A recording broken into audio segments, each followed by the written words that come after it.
Hi, I'm Broxy, and for this Honda adventure riding tip, we're going to be talking about gravel.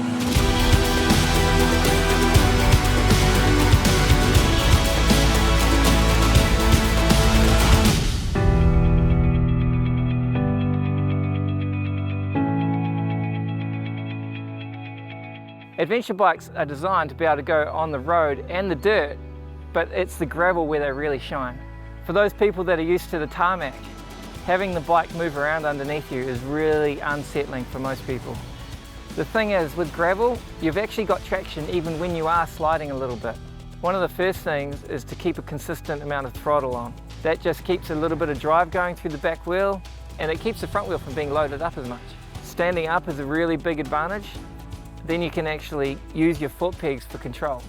What I recommend is having a little play with how much weight you have on each foot peg. One way you could look at this is doing a bit of an Elvis impersonation, where you move one knee forward and the other one back. That should help you to lean into a corner and puts all the weight on the outside foot peg, and then you can always switch over and try the other side. If you're going to be sitting down, you want to make sure that you're not leaning back too far, because you need to keep those arms bent. Keeping your arms bent means you can let the handlebars move a little bit, and you have more ability to use your upper body, whether it's side to side or back and forward.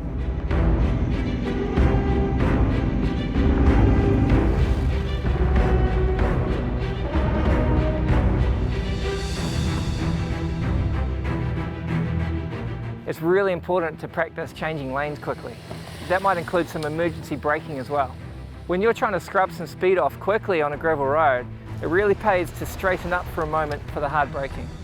This even works if you've come into a corner too fast. If you straighten up for a moment, you can actually wash off some more speed and then continue turning. In the same sense, when you're trying to change lanes, it's better to be able to turn harder in the first part of the lane and then straighten up a little bit as you're crossing over the crest. Then you can turn again when you get on the other side.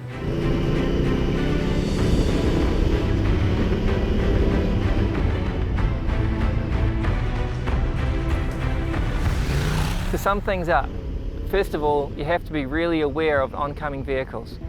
I would stay in the outside lane if you're going around a right-hand turn as much as possible. And if you have to take a tight left-hand turn, then I'd recommend giving yourself a little bit of room so that you can see around the corner further and you can be seen quicker.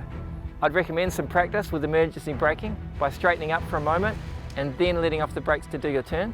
I'd also recommend practicing some lane changes, where you turn a little bit harder while you're in the lane, straighten up over the loose bit, and then turn again once you're in the other lane.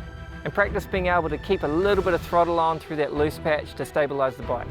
With a little bit of practice, you should get more comfortable letting the bike move around underneath you, and you can use your foot pegs for control.